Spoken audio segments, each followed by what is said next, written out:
Good day, good people. Once again, you've got the grumpy old nerds in your ear. As always, it is I, your Uncle John, your elder who knows too damn much about movies, TV, comic books, all that good stuff.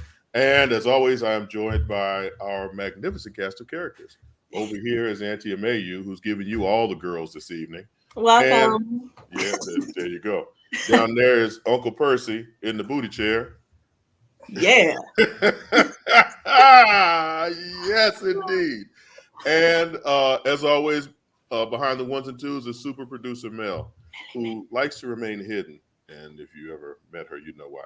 So we would like to welcome our family here from Facebook Live, YouTube Live, and the Tickety Talk. My TikTok family. You on the TikTok now? My TikTok family should be watching us on the Tickety Talk. And Auntie Nicole's in the back room who will be coming in shortly.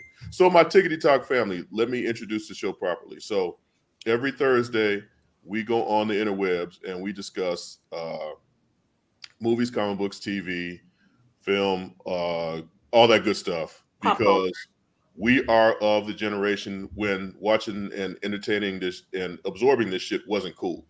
Now you can be a nerd and nobody fucks with you. When I was a kid, I had to bring my comic books home in a brown paper bag so the other kids wouldn't fuck with me. So we have a discerning eye how we view some of this shit.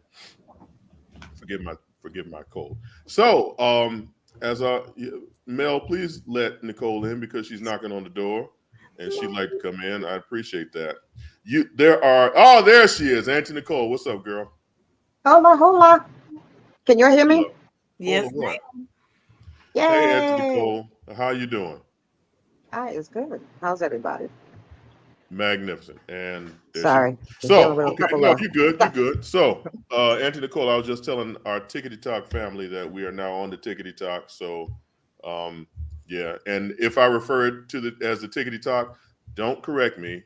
I'm grown. I can call it whatever the fuck I want. So, before we go any further, I wanted to. I would be remiss if I did not talk about. So, okay, it's never a good thing to enjoy other people's misery. And it's never a good thing to look at another situation from afar. But fuck it, this is entertaining.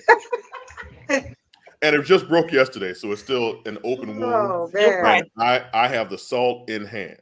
Now, this isn't necessarily the kind of shit that we talk about, but we're going to talk about this shit tonight. So, it has been revealed by Jada Pinkett Smith that she and Will have been separated since 2016. So the grumpy old nerds have a group messenger thing going on, and one of our particular members had a definite opinion on what was going on in that household. So I'm not gonna call nobody out. I'm just gonna let that particular. Actually, I did not. I don't know, but it seems like the onus is always on. Drum roll, please. The black woman. Damn it!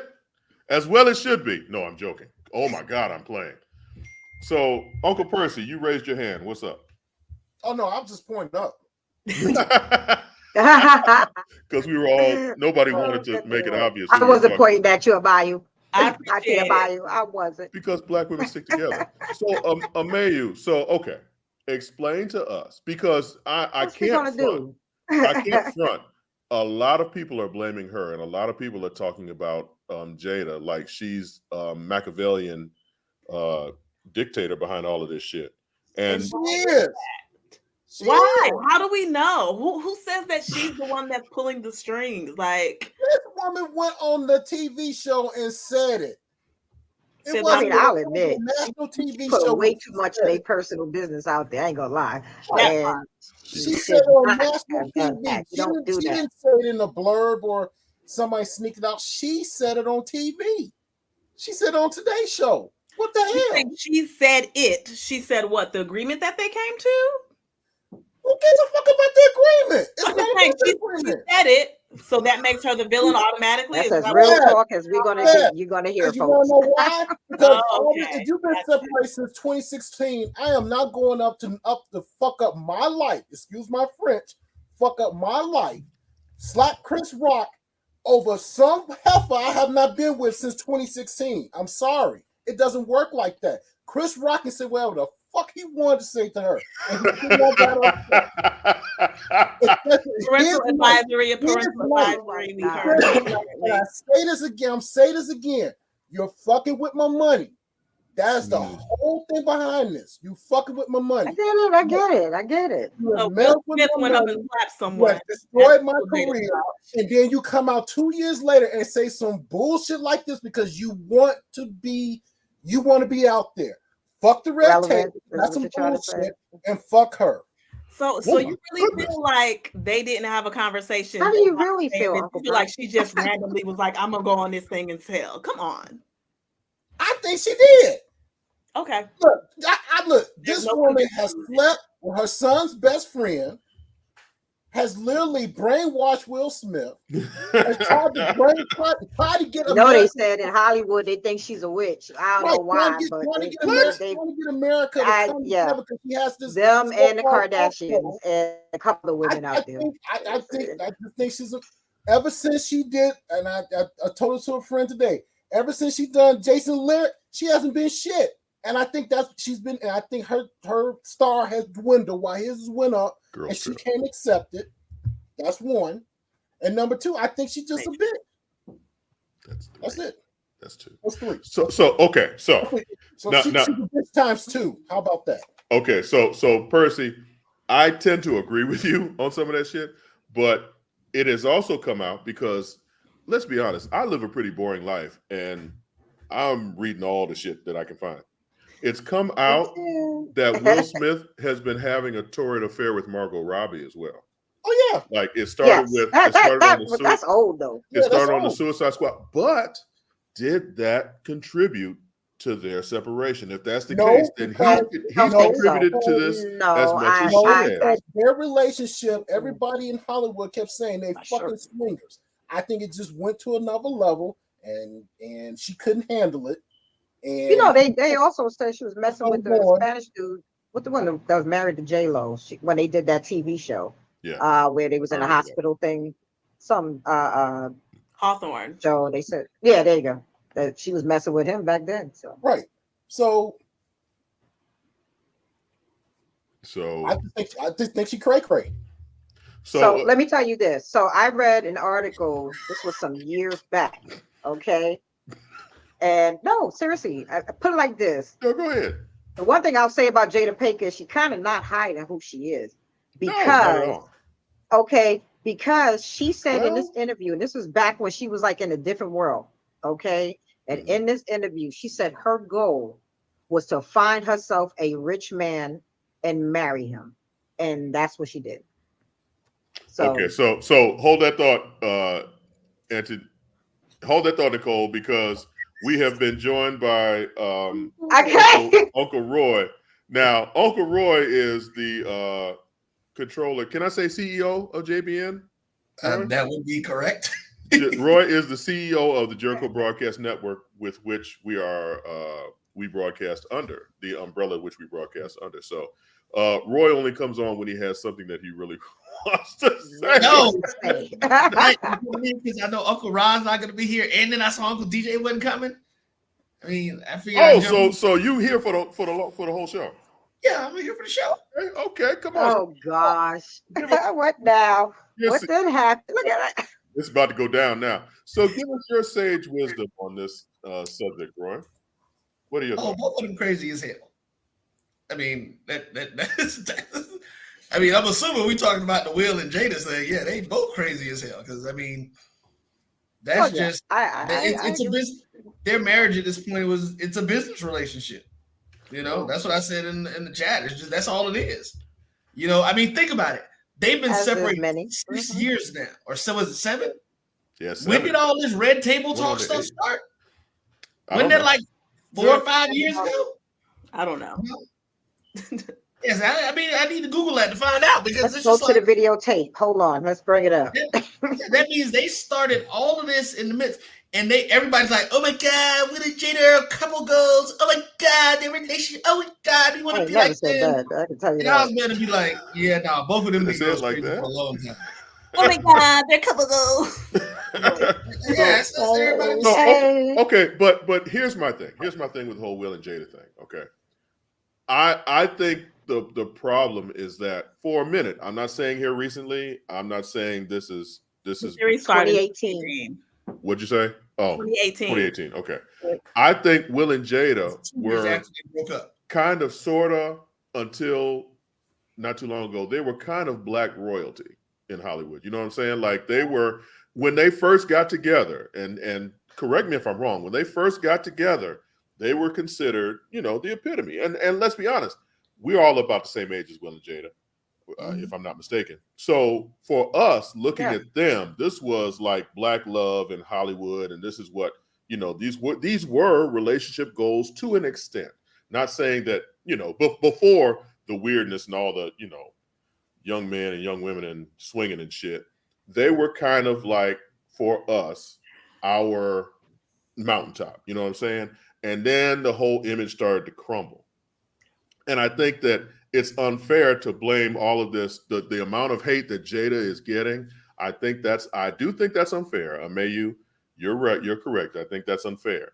But I think she enjoys making herself out to be the villain, to be honest. I think she looks like a little fucking pixie bouncing around, you know, red table talking shit. Oh, I'm gonna expose all our little sex secrets, and you know, Will likes it when I peg him and shit, you know, shit like that. You know what I'm saying? It's like she's Wendy Williams. It's to an extent, yeah. She's kind of like a Wendy Williams. Like she likes to be out there in the forefront, and I think that her marriage to Will, let's be honest, Percy did have a point when he said that Will was the star of that house. Now, Jada is a working Hollywood actress. That's cool. But Will is the star of that relationship. But, okay, so let's flip this. Do you think that she was going along with it to protect his stardom, to protect his money? She was willing to be the villain in order to protect that cash flow. No, I would say yes. Oh, okay. I would say right now, anything to protect the brand is what is going to be the status quo right now. So why break that shit up now? She screwed the brand up 2 years ago. Why would you allow him to get up on that goddamn stage and slap cream? Remember, in Hollywood, any talk about you brings in money. I mean, I'm not totally denying the whole adage, there's no such thing as bad publicity. Yeah, I get what you're saying. Right. But the thing is, I guess Percy made a comment similar to what I was going to say. John, when you said they were black royalty, I think to me, they were more like Princess Diana and Prince Charles initially, where he was the royalty. She was the person coming in, but unlike Princess Diana, she wanted to be the royalty. Right. I agree. She wanted to be the center of attention in that situation. And I mean, you know, Will just happened to become the $100 million man in Hollywood. But who doesn't want to be the center of attention, though? I can't really blame her for that. That's an actor or actress. Hello. They're all narcissists. Let's be honest. I mean, I better be in the center of this goddamn screen. But I'm not on this show right now telling you what I've done in my past for the past 30 years of my marriage. I'm not on the show doing that. I am not out here. If John made a crack at my wife, I'm not about to on stage. I'm not about to get up and knock him out. Not on stage, not for my night. I might talk to him later, but we're friends. There's certain things I just wouldn't have let happen if you're protecting the brand. That's true. Well, I mean, and that part I would agree because in most cases, a female would have probably checked the man real fast, like, "Hey, babe, chill. You know, let's get your war first. Let's do what we came here to do." Handle that later. Most black women would have done that shit. Yes. Yeah, that's what I'm saying. You know, they would have checked them and said, you know, let's not look crazy on national TV. You can F them up later, but not right now. Wait, Amayou, you wouldn't have told your man relax? No, I would. I don't know if the majority would. Really? No, you know what? Amayou, you're absolutely right. You're absolutely right because all it would have took was a gentle grab. Yeah. And that's exactly what I'm saying. Boo, chill. You know what I'm saying? And just kept it going. But Shit. when Will Smith, what the hell you doing? I agree. When agree. You know, when Will Smith jumped up and slapped that man, I was amazed. And maybe I'm just out of touch. I've been married almost fucking 30 years, so maybe I'm just out of touch. But I was amazed at the amount of black women who were like, "That's right, my man better jump up and slap a motherfucker who's talking about me." nah, like, I never even backed him on that one. But hold on. So here's the funny part though, because the slap from what he said was not warranted. We're now finding out though that Chris Rock was asking Jada out on dates because she heard that he and Will were getting a divorce.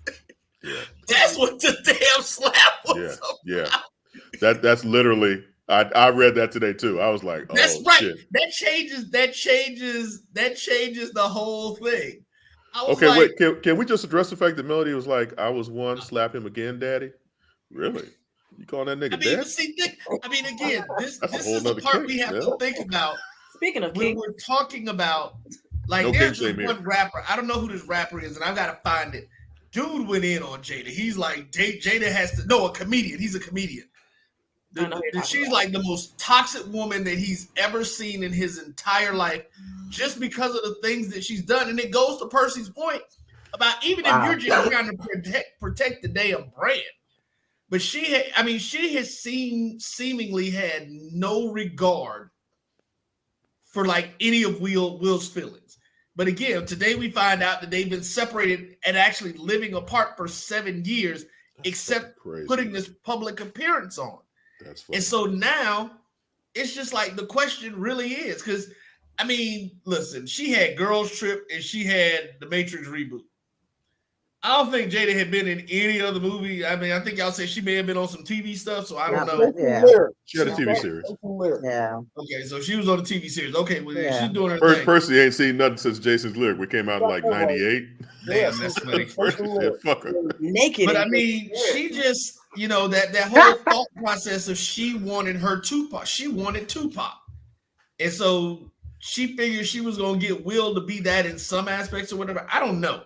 But some of the things that she did during that process, hell, it makes you wonder about what type of agreement they had, what was being said, or what was going on, because she was malicious as hell.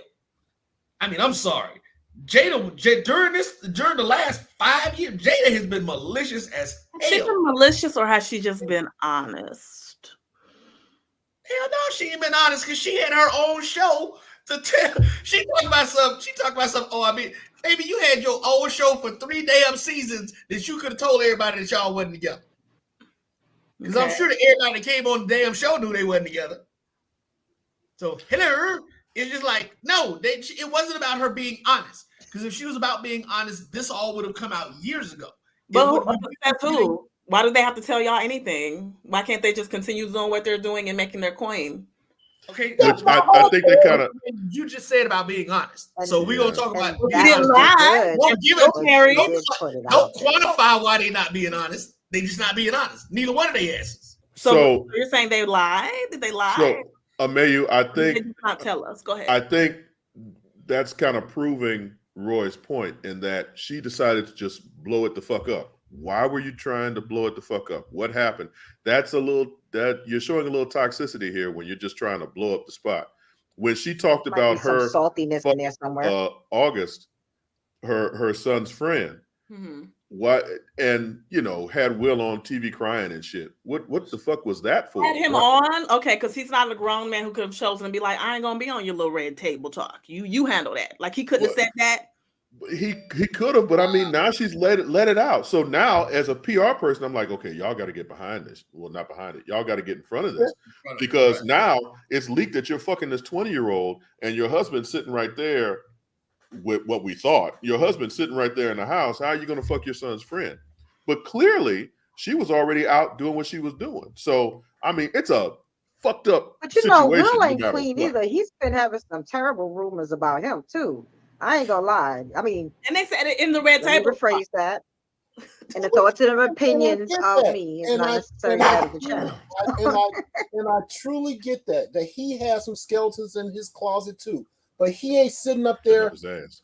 Right, he ain't sitting up there on TV, He's not right, on radio, talking about it. for Right. his business. He's not bringing this up. I She get it. is.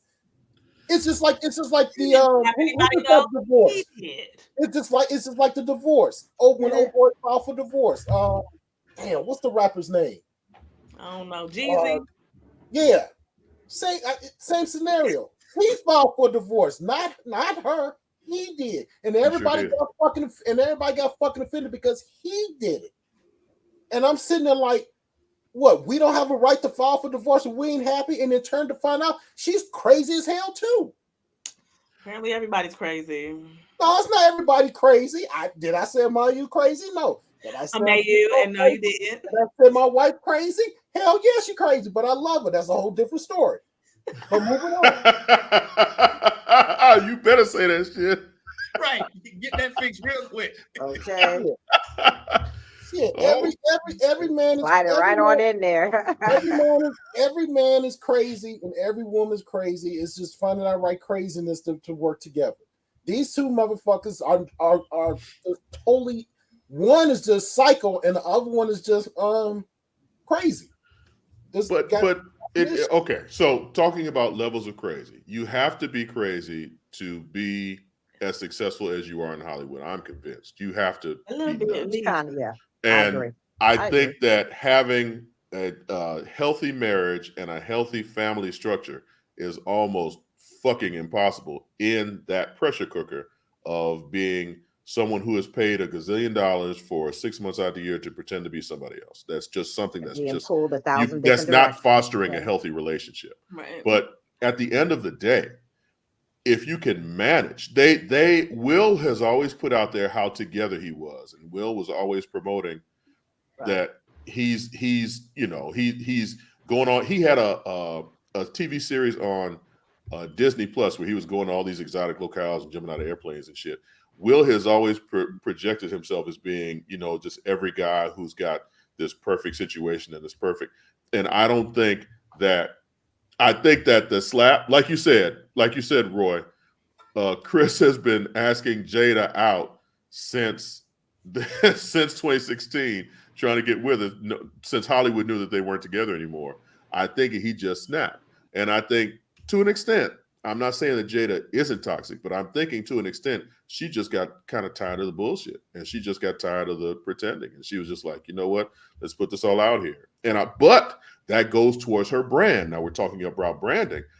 She is branded as this quote unquote toxic woman who's out there just spilling the tea on everything, including her fucking relationship with her husband. So I think it's on brand for her to do all of this because that's who she is. That's who she's projecting to be. She has done nothing to deny this, who we think she is. You know what I'm saying? It's like, yeah, I'm a bitch. Fuck you. I'm a bitch. Now I'm gonna go out here and prove to you I'm a bitch. And that's on brand for her. I think that's one of the things that's really, I don't know if disappointing. After the slap, she put out a little thing. She put out a little thing on the Instagram where she said, this is a time for healing and I'm here for it. And let me tell you that was something she put out after the slap. And it was on Instagram. And let me tell you, people went ape shit. Okay, because it just when you look at the two of them, I mean, my thing is maybe, because in Hollywood, you got to have a buzz about you regardless to even stay relevant. You know what I'm saying? Just something. So maybe she's that crazy that makes them relevant at this point, because honestly, she's not doing nothing. I agree with Uncle Percy there. There's just really nothing. I thought you were on her side, Nicole. I didn't say I'm not on either. Hey, I'm here to tell you, I'm not on either one. A woman who can't sit there and be in unison with a man and be like, check him before he get up there and F up his pockets. No. So Russell Hayes, thank you for joining us. Russell said, Mr. Smith knows this and he didn't leave. So what's up? I mean, period. Yeah. and they crazy in It's, love. I Yeah. don't think it's crazy. Like I said, honestly, it's me. It's a situation. cheaper to keep her. It's cheaper to keep her. I don't think it's a mess. He said he's not getting a divorce. I think it's more He said money he for won't them do to it. stay together. I mean, it's more money for them to stay together. They, like I said, you got to think about how much Netflix, or not Netflix, or who was that? Facebook. Think about how much Facebook paid them to do the Red Table Talk. Yeah. Like that was Right. that was a check for content that they pre-wrote to them. You know, so they were doing this. It was a lot of stuff helping her grow her brand. Because like we said at the time, hell, Will was the $100 million man in Hollywood. Yeah. You couldn't even start a conversation with him being in your movie for more than 10 minutes without $100 million. I mean, that's just ridiculous. You know, that's true.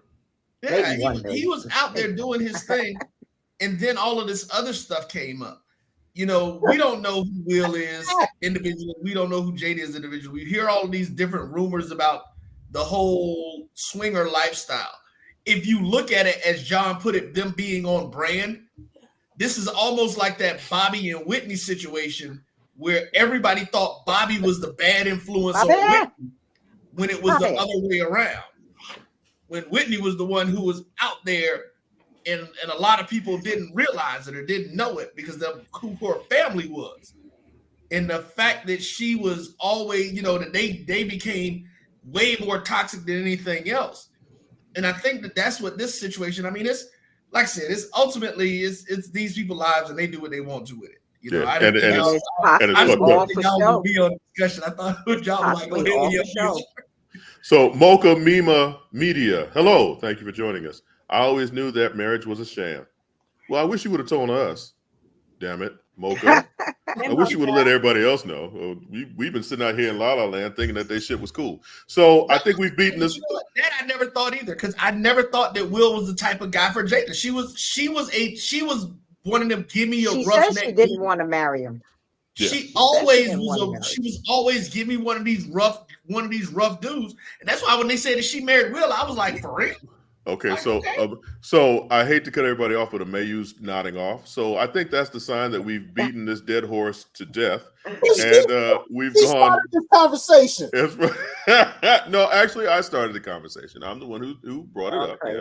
So I will be the one to end it because we've said everything that we can say about that shit. So I think we're going to head to a commercial break right now. And when we come back, we'll actually talk about shit that the Grumpy Old Nerds talk about. So, since Grumpy Old Nerds talk about every damn thing. Okay, so after these messages, we'll be right back. If you think all pads are exactly the same, think again.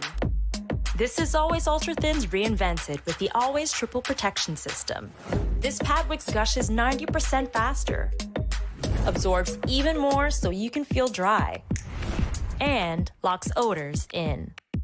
Rethink your pad for up to 100% leak-free and odor-free comfort with the totally reinvented Always Ultra Thins. This is always like never before. The Cuvée Group is a Florida-based marketing and training consulting firm. We help businesses communicate to their target audience and engage them in conversation. We also help to expand their audiences, which will ultimately result in growth for those organizations. In addition to being a certified constant contact specialist, my colleagues and I are also certified in John Maxwell Leadership Principles. We use these proven principles to conduct workshops, training, and private coaching sessions for individuals and companies looking to take things to the next level. Contact us to schedule a free consultation. Issues today, don't delay, call Cuvée. As technology continues to bring changes to the world of education, it's time we also reimagine teacher professional development. Gone are the days of one-size-fits-all learning that can only be accessed at a specific time and place. The Stride PD Center is an on-demand library of mobile-friendly courses that allow educators to learn anytime and anywhere. Our dynamic courses provide bite-sized learning and help educators advance their knowledge while also gaining professional development hours. The best professional development plans are those that include a level of flexibility and choice for educators. Whether you're a teacher, school, or district, Visit us today to take charge of your learning.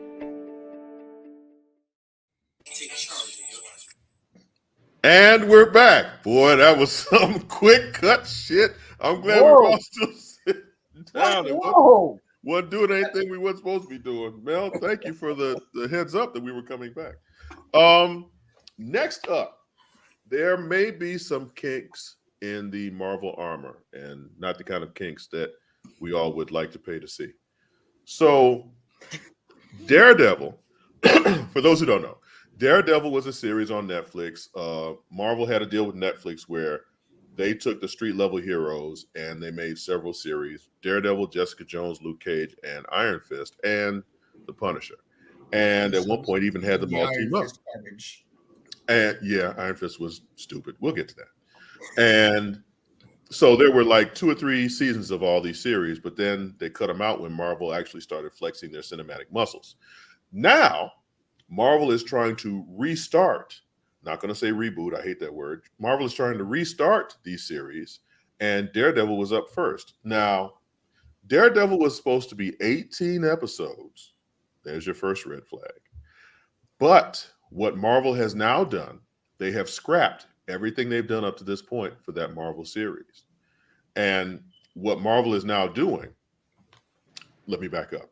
When you have a TV show, usually you have a showrunner, you film a pilot, that pilot tests to see if the studio wants to back a whole series. Right.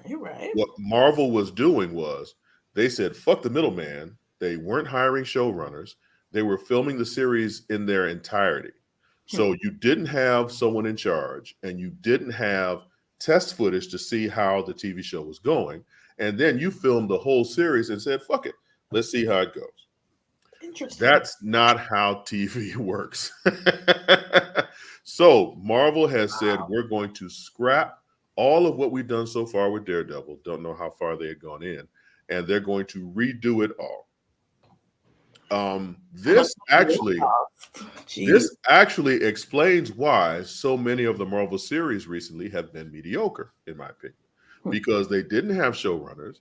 They didn't have a traditional writer's room. Wow, it looked like I was like, only had 4 fingers. I want to pull up my whole hand. They didn't have a traditional writer's room, and they did not have the resources that usually are behind a TV show. Do you think that now that Marvel is doing this the traditional way, they are going to be a little bit more successful in their series? Now let me also say, let's look at the series that they had. Miss Marvel was somewhat of a critical darling, but didn't really catch on. Moon Knight was a critical darling, but didn't really catch on. Nobody liked She-Hulk, critics or fans. There was some episode. I liked it. But I'm talking about now us. The masses. Right. Us, we liked it. I didn't think She-Hulk was that bad. I wish DJay and Rod were here because I know they didn't like it at all. Haters. But I mean, damn, man, you got teeth tonight. How are we looking, or how do we feel about the fact that Marvel now has finally decided, you know what, let's actually do these shows a traditional way? Do you think that that will help in the quality that we're getting from these shows? So let me ask you this question. When they did Loki, for instance, did they do that one traditional? No. Loki, and I think with Loki, the first season I'm talking about. I think with Loki, I think with Vision, Scarlet Vision, WandaVision, whatever the fuck. Can you tell I didn't like that show? Whatever the fuck the name of that show was. Mephisto. Okay. WandaVision, Captain America, and Loki, I think, are outliers to what we're talking about, because those 3 shows were kind of okay. Yeah. But the overall, people have problems with damn near every TV show that Marvel did. And Loki, I think and especially with the second season, like I saw the first episode of Loki and I was like, oh shit, this is actually building on the goodness of the first season. Yeah. So it may work with some things, but others, you got to have a plan. And I think Marvel has always been prided in having planned out all these things. So I don't understand how you could do this without a showrunner and without specific structure to it. You know what I'm saying? You know what? Marvel is a victim of their own success. Yes, I agree. Let's start there, because that's really what it is. Because if you think about it, and we've had this discussion before, the problem that we have now is they finished the big arc of their main story. Right. Endgame was the end. Endgame was the end of it. Loki was built to give someone who was a fan favorite another run. They were going to make money with Loki, but they found a way to tie him into the new big problem that is coming in. Now, here's the challenge that we keep forgetting. You always still have to do origin stories, because too many of these characters that people don't know, and that's where we are now. Right. We're in that phase where none of these kids, people who don't read comics, they don't know who these characters are. True. So you now got to do a movie, or you got to do a series that is telling you, okay, this is who your next group of damn Avengers is going to be. Right. These are those people. So origin stories, for those of us who are into the genre, are boring as hell. You know, because we already know all this shit. We like, damn, get me to the damn story. You know, get me to Kang and what Kang is about to rip some shit up. Get me to that part. You know, get me to the stories and get it going. Well, and technically, I think that Disney was testing some stuff. Yeah. With the AI. I do believe so. Yeah. And all that.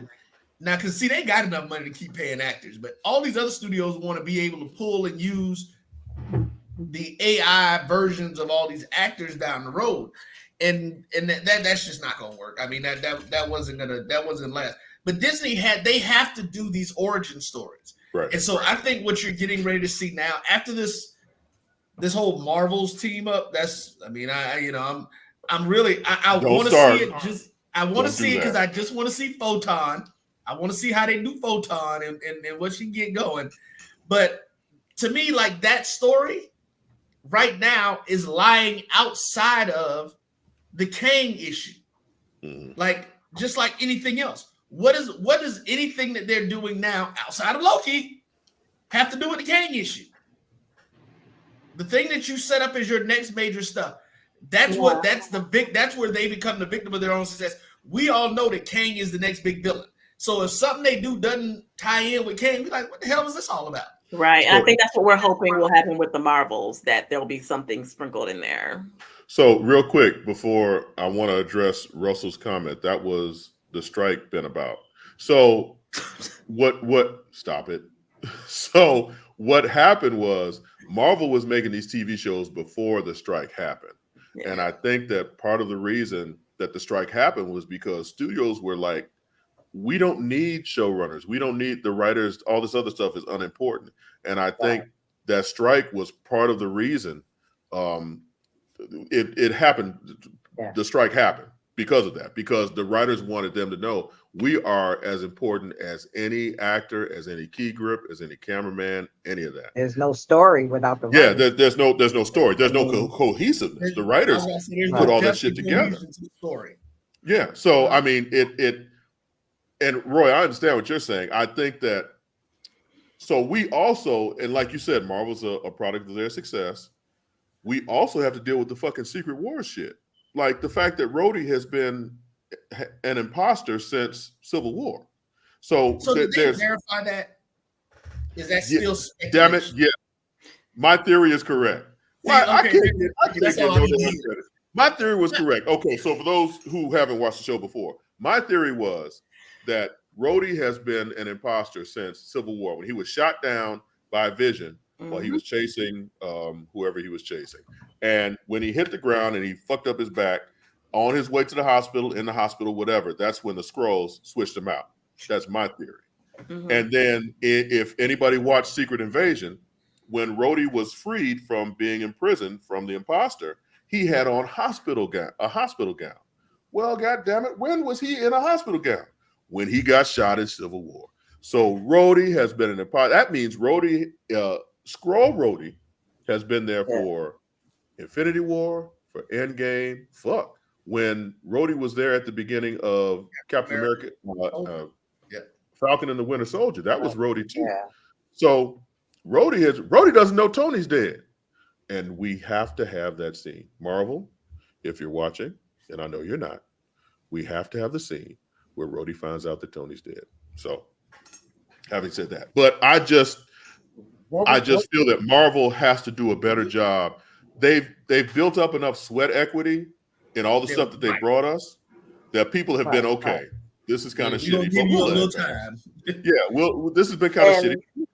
And let's it's overkill too. I think some folks it's on a little TikTok too much. chiming in. I think it's sometimes too a little too much. I mean, give people just a little bit of pause in between each of the series, for instance, because sometimes you can do I think so. I agree with the burnout. I don't. I agree. We have burnout for bad shit. That's what we have burnout for. That's why DC right now. I mean, we like DC. We like DC. Stop me. Just stop. Just stop. You need to take a break. DC is a whole nother. That's just another. I think Marvel. I think Marvel has finally stepped over to the Star Wars side, where they're like, okay, what's that?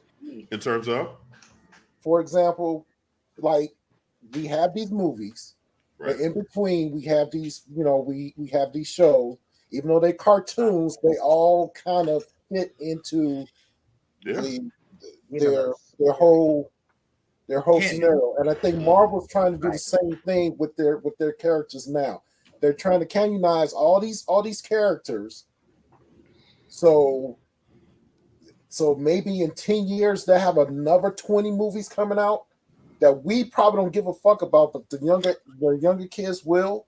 So I think that's where I think that's the direction Marvel is trying to go into, but because we grumpy old nerds and we've read the comic books and we see what's going on, we just not feeling this. We're not feeling this all. Like you said, in Secret Invasion, Rhodey, Rhodey's been in that machine for damn near 20 years.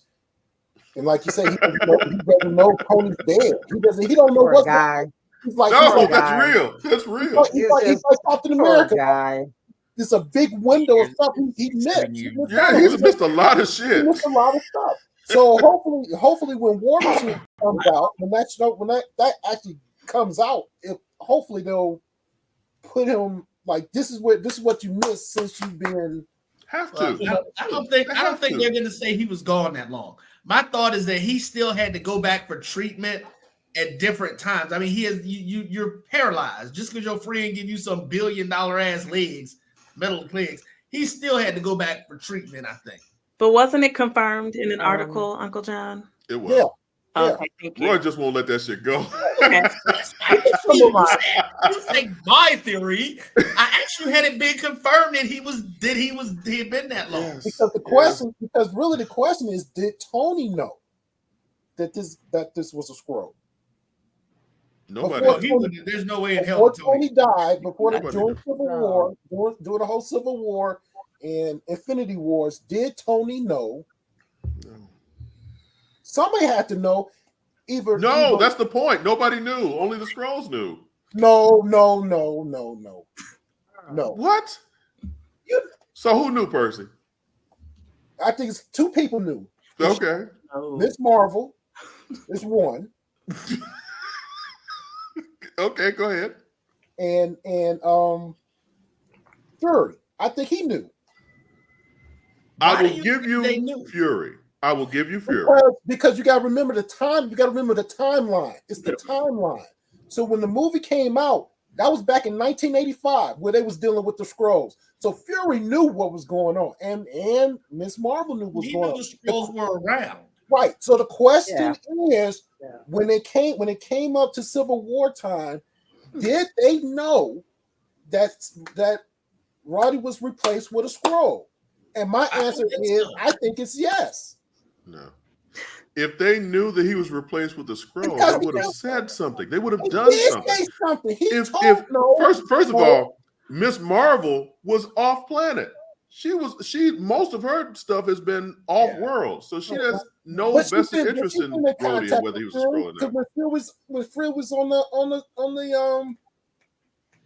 what you call it, the not the Justice League of Hall. What you call that damn thing? He was on a spaceship, wherever the hell he was when he was on that spaceship. Yeah, that spaceship thingy. In Endgame. See, that's the point. With her. That's the whole point.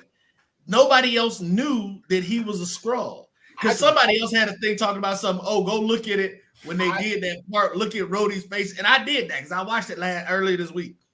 He looked like, nah, I ain't never been in space. You know, they wasn't. Yes, that was me. And I said I rewatched Infinity War. And when Rocket asks, or it was Endgame, No, I'm sorry. Endgame. And Rocket asked, has anybody been to space? And the people who hadn't been to space raised their hand. And Rhodey looked around. He was like, oh, yeah, me too. I haven't been to space. So, I mean, it was a while. But you know what? We can go on about this forever. I think that's a dead horse that we've beaten. Let's go. Look, Amayou's just so happy. And I don't know why. So we have such a good outline. I be wanting to get to all the things. That's all, you know. I understand. All the goodies. So Amayou, you must have some Walking Dead stuff in the outline. Amayou is our Walking Dead expert, and she loves The Walking Dead. Now, full disclosure, I watched The Walking Dead up until season 4 or 5. I even stayed during the whole when they were on the fucking ranch. I stuck around till 6, I think. And it just got. I think y'all just need to join back in, pick up where you left off. No, and just have a good time with me. I left when they did Walking Dead. Have a good time with you. Just tell me the ending. Tell me the final ending. Is that an open invitation? Because I think that's what happened. Just tell me the ending. So right. So Amayou. It has an ending. Daryl Dixon, The Walking Dead. Daryl Dixon. This show is so creative. Got his own show titles. now. This series is so creative with their titles. They just said, "Fuck it, we're just going to call it The Walking Dead." Daryl Dixon, and just fuck it. Daryl Dixon. So please explain to us what is happening in the world of The Walking Dead right now. Look at even you can't keep a straight face. The relationship I have with The Walking Dead is actually a toxic one. Very, yes. They don't care about you. They don't care about my feelings or anything. But you know what's really interesting? So on the last episode, the previous episode that we reviewed or whatever, they got on the boat. They're going off to who knows where, north of Paris, wherever that is. I don't know geography. So they're traveling, and you know, Daryl has his little moments where they're doing flashbacks of what happened on that initial boat. Okay. So we're getting a little backstory on that. I'm appreciating that. Also, there's some moments where, you know what, these darn kids, they be effing with stuff. So shut up. So they like kind of put the boat to the side and camp out for a night or whatever, for whatever reason. And the guy that's their boat captain ends up getting killed by walkers because they still haven't gotten this thing down yet. And then the kid sabotages and cuts the rope for the boat. And so now they don't have a boat. So they have to, you know, just chuck it the whole way. Surprise, surprise, the kid sabotaged because everybody leaves me. And when we get there, you're going to leave me. Yeah, all that little whiny kid stuff. Like, I can't. But anywho, they left off just threw him in the pool with walkers. Right. Got rid of left off with Daryl about to fight this walker. Now they got like some little stuff that they inject into him, and it makes it like a super walker. So we're gonna see how that plays out on the next. One of the antagonists in the movie, she's like been experimenting on the walkers. That was one of the things that was on the boat. Why they had all those walkers there, they were experimenting on them. So what does a super walker do? Moves a lot faster. I tell you that much. Moves a lot faster. It's a lot so they must be like the ones in Thriller. Maybe. I thought they was already super because they eat acid or something. Right, they burn you. Well, that's a whole other thing. What happened was some of those walkers got some type of something going on with them. I don't remember the backstory on that. It was stupid.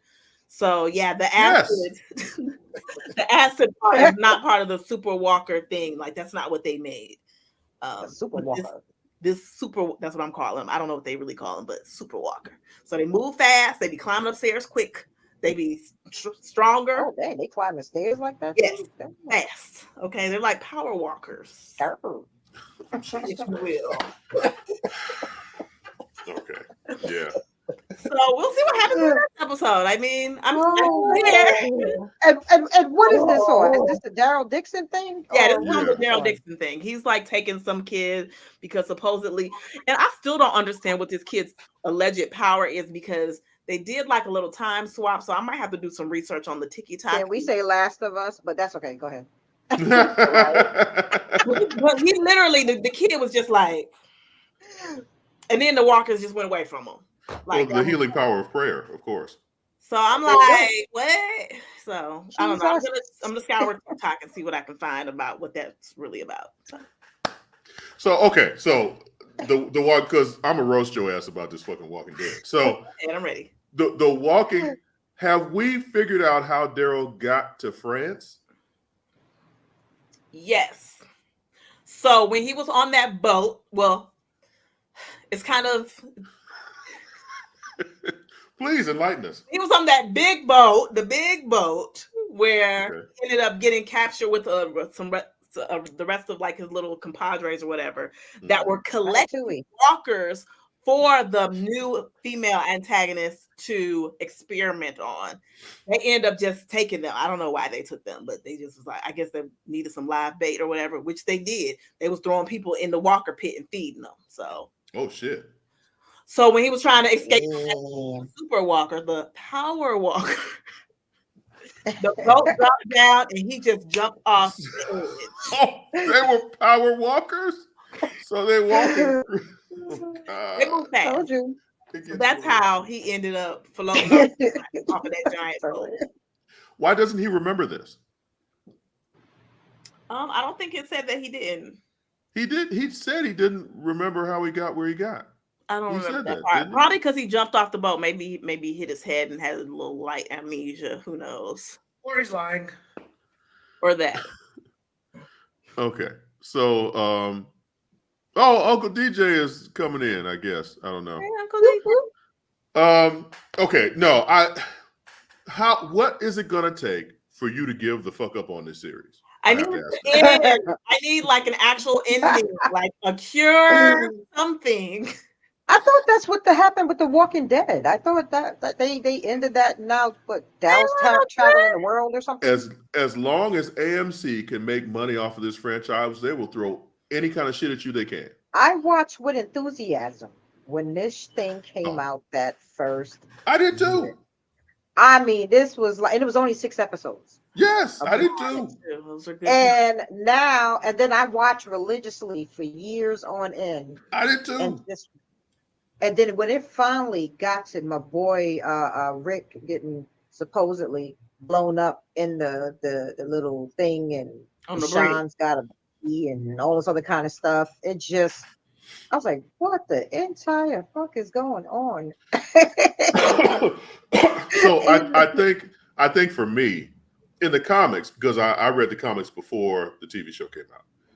For me, they lost me when they put Rick and Michonne together, because I'm sorry, no, I can't do it. That was fan service. That was fan service. It was, because in the comics, Rick and Michonne are contemporaries, and it's a relationship where the closest thing I can think of, and this is probably wildly offset for most people, is Ted Lasso with Ted and Rebecca, and Ted, shut up. And Ted and Rebecca, everybody wanted them to get together, but Ted and Rebecca were friends. They were such good friends, but they were never going to be romantically linked, because that just wouldn't serve either of them. So I think Rick and Michonne both being alphas, now Michonne is no longer an alpha. She had to, when she's with Rick, she becomes this whimpering whatever. This badass black woman traveled the countryside with 2 fucking walkers in chains on her side, with nothing but the 2 walkers and her sword. But now she gets with Rick, and Rick, that bullshit. I not to mention the fact, in this type of genre, I would love to see a strong black couple. I'm sorry. And no, all my interracial families out there, God bless you. Off every black person there was prior. Some sci-fi, fantasy, black horror people don't fiction, last long. I want to see a strong black couple. I want to see a strong black couple. That's just me. So all of the black men died in The Walking Dead. So yes, they have, yes, which is some BS. Except Morgan didn't die. It's something that I said for a long time. It's like, what's the deal? They can't keep any black characters for the longest time. First couple of seasons, even it was like, we all and then died. if you had two black characters, then all of a sudden, if you had two, you already That's just and then they killed Glenn. It was just like, oh shit! Anybody who ain't white, they gone. They just don't last. Look, one of the problems with Hollywood, you guys notice that in every futuristic movie, black people don't seem to exist. Think about it. That's why I'm waiting on. That's why I'm waiting on black or black adjacent characters. That's why I'm waiting on Tyler Perry to bring us Medea in space. So let's head towards a commercial break real quick, and when we come back, we will have the Color Purple trailer and fuck Mel Gibson. Oh! So the fuck was is something wrong with your stomach? What the fuck was that? Hell no, because we about to talk about the Color Purple for the goddamn 20,000th time. Have we talked about it? Don't talk about it. Times? Jeez, can we watch the trailer? No. After these messages, we'll be right back. I wouldn't take that if I was Ignore him. It's never too early to plant the seed, to share the tradition, and instill a sense of pride in your HBCU with your little ones. HBCU Pride and Joy Children's Boutique helps you share your school spirit with a wide selection of adorable kids apparel and accessories officially licensed from your favorite HBCU. Visit hbcupridejoy.com and follow us on all social media at HBCU Pride Joy on Facebook and Twitter. This is Brian Fulford. AD Drew and I are co-hosts of the BCSN Sports Wrap. We talk about all things related to HBCU athletics. From the games, teams, coaches, and fan interest stories, we cover it all. You can find our shows on Facebook at BCSN Sports Wrap, YouTube at MyJBN Online, and everywhere you listen to podcasts like Anchor, Spotify, Google, and Apple Podcasts. You can also find the show on the Jericho Broadcast Network's app. Make sure to download. We look forward to you joining the conversation and being a part of the show. I'm returning to Clinton, Paris, and Tampa's my community. I grew up here, went to school here, and my wife and I make our home here.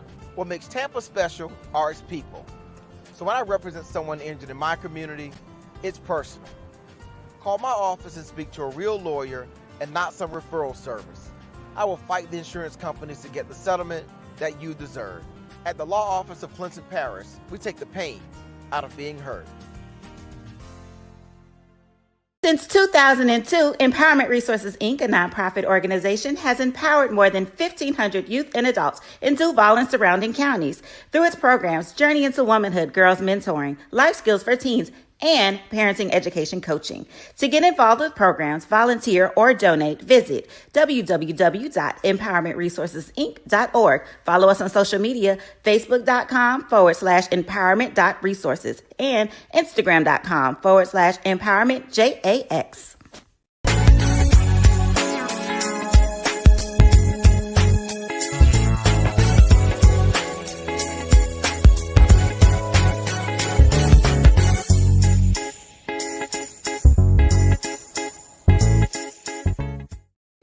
And we are back. Once again, we're the Grumpy Old Nerds. We review all things pop culture and nerdy, comics, TV, movies, all that good shit.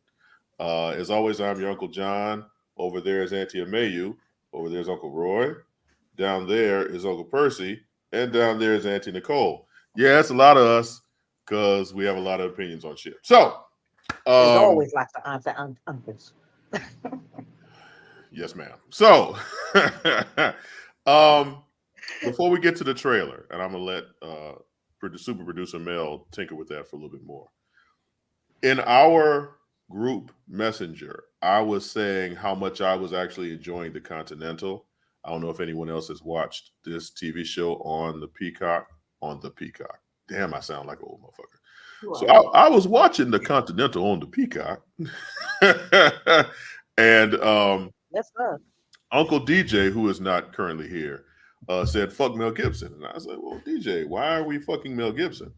Well, DJay clearly has some harsh feelings about Mel Gibson when he made some disparaging remarks about Jews and black people. So my question to you, number one, the Continental was a good ass movie, good ass series, and Mel Gibson is right? Huh? It's only 3 episodes, right? 3 episodes. And if you're a John Wick fan, I would suggest that you watch this show. I'm not a big John Wick fan. Mm-hmm. I have yet to see 3 or 4, but this show goes a lot towards explaining further on down the road what John Wick is about. Anyway. Gotcha. How long must we hold people accountable for being stupid? In particular, people whose work we enjoy. Honestly, I feel like it's up to the individual, sometimes it's an action that needs to be taken, whether it's a public apology, whether it's diversity training, whatever the thing is. I know. But I mean, for some people, it's an action. And for me, it's something. You have to apologize. You have to educate yourself on things that you're unaware of, etc. And as far as time, until I feel right about listening to that person's stuff. And I'm gonna give a prime example. Prime example, and this was a long time ago. The Chris Brown Rihanna situation. Mm-hmm. The impact of seeing her battered face was super intense for me. I've never been battered, but just seeing that, whenever I would hear his voice, I would think about that picture. So it took me literal years to be able to enjoy this Christmas soundtrack that has him on it. Literal years until I could just enjoy that without feeling some type of way. So, I mean, it's up to the individual. I mean, we can all support or not support via our clicks and our views. I mean, it makes sense because think about it. The whole Bill Cosby thing.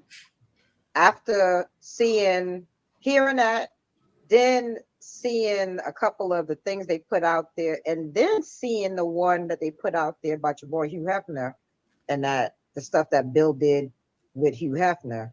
I'm not gonna lie, it's a hard pill to swallow to say that I can.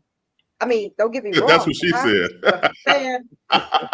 It was a fantastic show. That is exactly what he said. Okay, that's why he was dropping them in the drinks. But I literally cannot bring myself to ever sit there and say I can be really that much of a fan. Somebody can do good work. Does not mean you have to like them.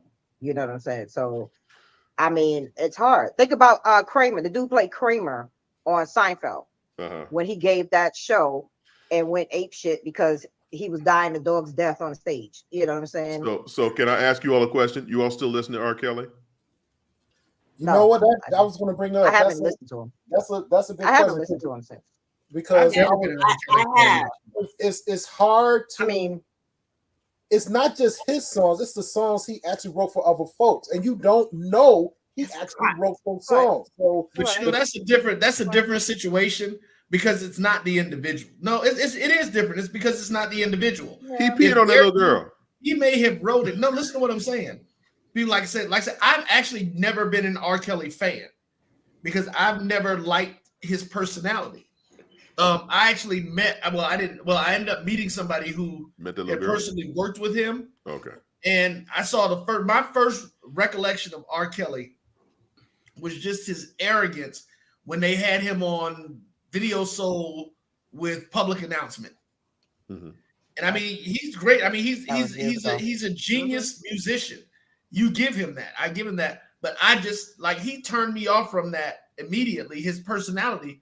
From the type of person he was. And years later, I had an opportunity to meet one of the other guys who was in that group and did some work with him and was talking to him about it. He was like, damn, you actually remember that interview?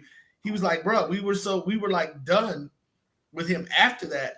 And they had said it was crazy because even some of the things that had come out, they were having issues with that stuff way back then. But they saw this talent that he had and they pushed it out there. Mm-hmm. So when it's him, just like with Amayou, I'm sure she could hear songs that Chris Brown wrote for other people. You peed on somebody? I'm sorry. And not have the same reaction that she did when she saw Chris Brown's face after the whole Rihanna situation. Because we don't know. I mean, just because he wrote the song doesn't do anything. I mean, if he's not the one performing it, does he benefit from it? Okay, yeah, he gets writer's credits, but he's not benefiting from it in the sense that we're not celebrating him, we're celebrating that performance. So I think with stuff like that, it's kind of touchy, but like you said, it's up to the individual. Just a quick piggyback on that. That's the prime example of ignorance is bliss. If I don't know that R. Kelly wrote the song, then I'm not going to make any connection. I'm just going to the song and jam to it. So yeah, I just wanted to say that. So yeah, don't tell me no more. I don't want to know. But most people don't know who wrote some of these songs. You're like surprised when you find out who wrote different songs. But bringing it back, you remind me of my Jeep. First of all, if I'm a woman, if you're a woman, why the fuck aren't you offended by that shit? You remind me of my Jeep, really? Of the with Jeep. 4 big tires. Nice Jeep. 4 big tires and a fat one in the back. That was good, Nicole. So bringing it back to Mel Gibson. Okay, so he said some fucked up shit, but aren't all of these people, like we just finished talking about Will and Jada, all these people are fucked up to an extent, right? I mean, there's I don't want to hear anything else about Prince because I know he was a fucked up individual. But as God is my witness, I will forever listen to his music. He would have had to have killed some babies. And so I know Mel is triggered by that shit, but he would have had to kill some babies in order for me to be like, no, straight Anakin Skywalker for me to stop listening to Prince. Period. In the discussion. If that's the case, then we wouldn't be listening to basically half the people we grew up with. I mean, exactly. It's like, if you look too deep into people's backgrounds, they're all, I think we forget that they're human and they do dumb shit and they say dumb shit. And at the end of the day, Mel Gibson worked on how many Lethal Weapon films with Danny Glover? He must not have hated black people that bad because Danny Glover is still cool with him. So if Danny Glover's still cool with him, so am I. He'd be like, yeah, that's my nigga. Right. Yes. That wouldn't be the first time he said that word. But anyway. What the hell is going on? What did I miss? Let's just add that to the list. But anyway. I don't know what's going on anymore. Going completely off the rails. But whether you like Mel Gibson or not, and DJ, since you're in the comments, I would love to hear what Mel Gibson would have to do in order to get back in your favor. Shut up, all of you, shut up. But irregardless, the Continental is really, really good. They give us, and I don't remember any of these characters' names. Forgive me, because again, I'm an old man. But you get background on the hotel itself. You've got some characters who are connected to the John Wick universe. I know Sharon is the brother, and overall, it's a great series. 3 episodes long. I would suggest you check it out. Let's keep rolling because Amayou's about to go to sleep. Well, one last question: what streaming service is that one on? Hulu? Peacock. I said the Peacock. Okay, gotcha. Okay. Nothing, not a damn thing. Angelo, right there. DJ is just an old man. He ain't gonna let shit go. Someone show you who they are, believe them the first time. Okay. So, Mel, if we are ready, I think let's see the second trailer for The Color Purple. So, The Color Purple, the film that's coming out here in Christmas time, will be nothing. Never mind. I'll stop talking.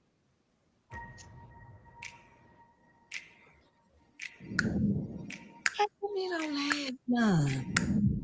Ain't you got something to make you smile?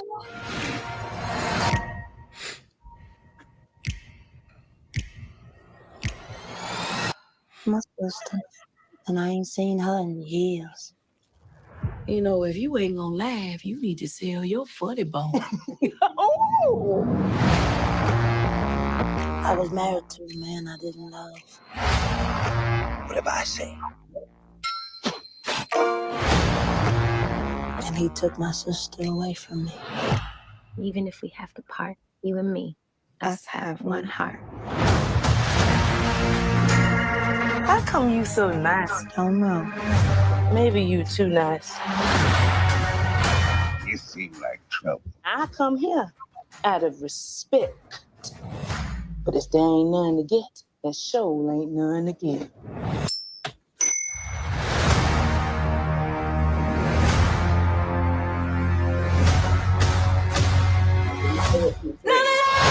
Your attention is what your man needs to hear. Drinks on the Push the button.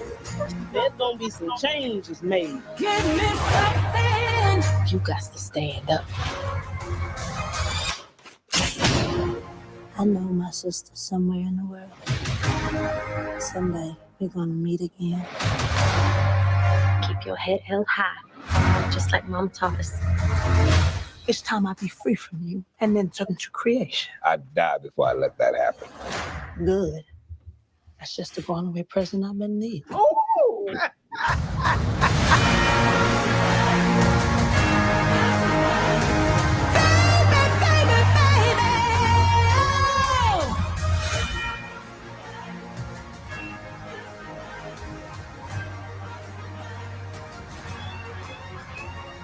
What do you like to do? Time for you to see the world. Push the button. Ooh, sweet and loving God. President, you wanna come in.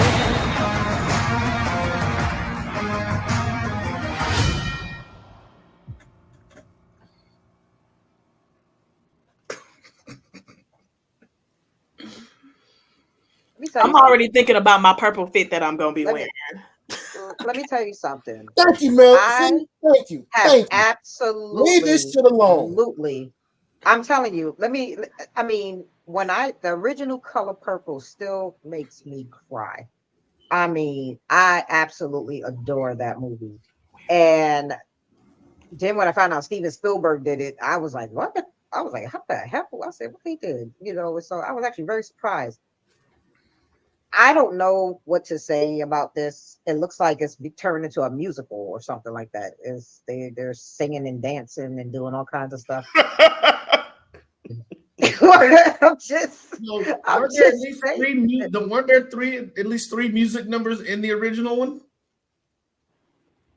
It was This Sugar is a Reed. full-blown musical. This is a full-blown. But that's what I'm saying. There's the That was Broadway a show. movie, right? That was a movie. This looks like it's some kind of like a Disney production, you know, like with the dancing and all that kind of stuff. In regards to musicals, you know, all the Seven Brides for Seven Brothers, all that kind of stuff. Anyway, You picked the whitest example. Yes. Okay. So LDM. Yes, it is the Broadway musical. Yes, LDM. Okay. I don't know what else to say. Broadway version of the show. It's a Broadway version. I don't know if I feel that pressed. I didn't even know they was making it into something else right now. I mean, I heard about the Broadway show, but I didn't even realize they had a movie coming out. And I don't know. I don't know if I feel like I'm really pressed to see this. I adore the original. I'm gonna tell you what pisses me off more than anything else. Damn. Yeah, the thing that pisses me off is that Quincy Jones is co-signing on being an executive producer of this shit, and that Negro could not give us a second Last Dragon. His ass need to go to hell somewhere then. That's my problem. That's the problem. Enough. Quincy Jones ass don't need to be on another movie till his ass supposed to give us, and this was before Show Enough died, so now he got to get Dion Cole some kind of way. Son of Show Enough or whatever. I don't give a damn. His ass don't need to be on no movies until he get us another Last Dragon. Because you the master, man. That's right. Tell it. Period. Percy, you were going to say something? Yes, I'm going to be a little serious this time. I'm going to tone it down a little, even though this is some bullshit. Like Nicole said, I like the original Color Purple. I think you cannot. It's like Roots. Those are movies or shows that you just don't really mess with. Just leave them alone. You leave them be, and you if you reboot them in time. You know, because it seems like now they're trying to do what the Wiz did 30, 40 years ago, where at least with or Dreamgirls, where at least it started off on Broadway and then turned into a movie. I think they just grabbing money now because it started off as a movie, then it became a musical. Now they want to bring it back at a quote. They want to get the younger generation involved into it. But just watch the original movie and you'll see. The end it's the same. There's no song at the end that's gonna make me cry even more, than what was going on in the original movie. So I think it's a money grab. I think this whole thing is a money grab, and it's the only. So the original Color Purple came out December 18th, 1985. So this is the only thing that Oprah has done successfully, production wise, beside her TV show. I mean, anything else, really, if you really think about it, this is the only thing she's actually ever really done. That Beloved is terrible. Can I just say that this show, we are truly living up to the name of this show. Grumpy. You all recognize that this is a Tony Award-winning Broadway musical, right? And whoa. Of which I think I'm the only one as the consumer, I get to have an opinion. Oh shit! I'm the only one that has seen it. Okay, well, goodbye. Correct or no? Correct or no? You saw it on Broadway? I'm the only one that has seen it on Broadway. Correct? Before the original movie? I haven't seen it on Broadway, but I heard it was good. I heard the Broadway was good. Okay. How do you feel about it, John? I thought it was okay. I enjoyed it. I thought it was entertaining. I mean, it wasn't. I saw it once. I had no need to see it again, but it didn't kill me. Kind of like the original. I mean, it was a very dark. It tells a very dark story. I also have, like I said, you've seen it on Broadway. And had I not seen it on Broadway, I probably would feel a little more hesitant to want to see the movie, especially us having seen the original. I saw it like when it came on television, so I didn't know about all the parts that they cut off that weren't made for television because I was younger or whatever. But yeah, it's going to be very interesting to see how they tell this story, making it for how long it's going to be. Matter of fact, because it was a long movie, wasn't it? It was like almost 3 hours, wasn't it? If not 3, yeah, almost 3. So I got a question. Well, hold on 1 second, Nicole. I want to address this. It is a dark story. Why are they so damn happy in this trailer? So, number one, the original film, I never read the book. I can say that. I never read the book, so I don't know the tone of the book. Yeah, I didn't. The original film, it was serious, but there were some lighthearted moments. Yeah. I don't think that this is a lighthearted film. I think that, and I know this isn't a lighthearted film. I saw the fucking Broadway play. It's not lighthearted. But what's happening is the music is inserted just to, you know what I'm saying? It's a musical. It's telling the story through music, and it's still, you can still tell a serious story through music. It's not, as Black people, music is our heartbeat, and you can tell serious stories. We used to tell stories from the plantation to plantation through songs, so that massa couldn't understand what was being said. So music has always been the basis of us, and you can still tell a serious story through music. That's number one. I think that's the first misconception. Number two, I think that these commercials are Mel, yeah, good. I think that these commercials are doing it an injustice. I think that you're seeing some stuff in the commercials. You're seeing, because the relationship between Taraji P. Henson's character, I forget their names, please forgive me. Taraji P. Henson's character and Suge and Fantasia's characters, they had a little bit more lighthearted relationship. We're not looking at now. We saw a line that Fantasia delivered to Coleman Domingo, Mr. That was dark. That shows their relationship a little bit. It does go there. You just don't see it in the commercials. Right. And let me also say, I would pay to watch Coleman Domingo read the fucking phone book. He is a powerful actor. Anything that he's in, he takes over. I don't like Fear the Walking Dead, But I have caught a couple of episodes where he's in it. He steals every fucking scene that he's in. It's not. I can't even front. Coleman Domingo is that talented, and Fantasia's my celebrity. No, not Fantasia. Tasty. No, Tasty from Orange Is the New Black. I love her. Danielle Brooks. I love her. I absolutely love. And Mrs. Nerd, if you're watching, I love you, baby. But if Danielle Brooks comes at our front door and declares her love for me, you're a single parent. Don't say it. Don't say it. I'm sorry. So too late. You sealed your fate, boy. You just sealed your fate. Go ahead, Uncle Percy. You know, I just think Hollywood is getting stagnant because, like I said, they do these remixes. I say remixes. He said remix. And that was my point, Uncle Percy. There is nothing original no more. There's nothing right. There's nothing original anymore, and there's so many other shows they could do besides The Color Purple every 30 years, and that's all I'm saying. They could do. I mean, I understand like when they redid West Side Story, which I really didn't particularly like because I like the original West Side, the movie, even though I know it's a Broadway play. But the original movie, you can't touch that. And the same thing with The Color Purple, the same thing with Willy Wonka, the same thing with the Wiz, because they was thinking about doing another Wizard of Oz about the Wiz. I'm like, you just certain things you just don't touch. What was the conversation last week? Talking about doing fucking Blossom? Give me a fucking break. Come up with a dramatic reinterpretation of Blossom. Yeah, that was some bullshit. We need to stop. I think Hollywood needs to stop and just say and come up with something a little bit more original. Yes, I understand we got Marvel and Star Wars and all this over here, and then we had good shows like Blackish and some other shows over here that was going pretty good, but then we're gonna stop those because it was getting too good. That's a whole nother story.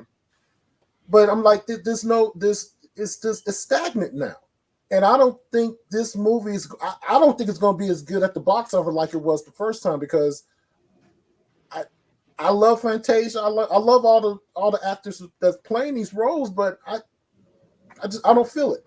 I agree, Uncle Percy. I'm it's like I think the last movie I felt like okay, it was worth going to see was Dreamgirls. To be honest with you, that was it. I think Percy and Mel, I think we should organize a group outing and we should all go see The Color Purple. Oh, calm down, Mel. I think we should all go see The Color Purple. And I think you'll change your mind. I honestly believe that if you see that. Oh, not while Aquaman is out. I'm not going to see that. I'm going to see Aquaman. Who in the fuck is going to see Aquaman? Now that's a story for next week. But before we continue, let's go ahead and run to a commercial, and we come to the end. Close to the end of the show. Oh, you don't want to?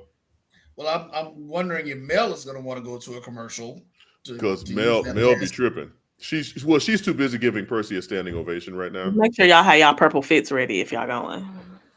I don't have anything purple. Get on that time. So Mel basically said, "Fuck you, John." Y'all will just tell me what it. So what was the movie?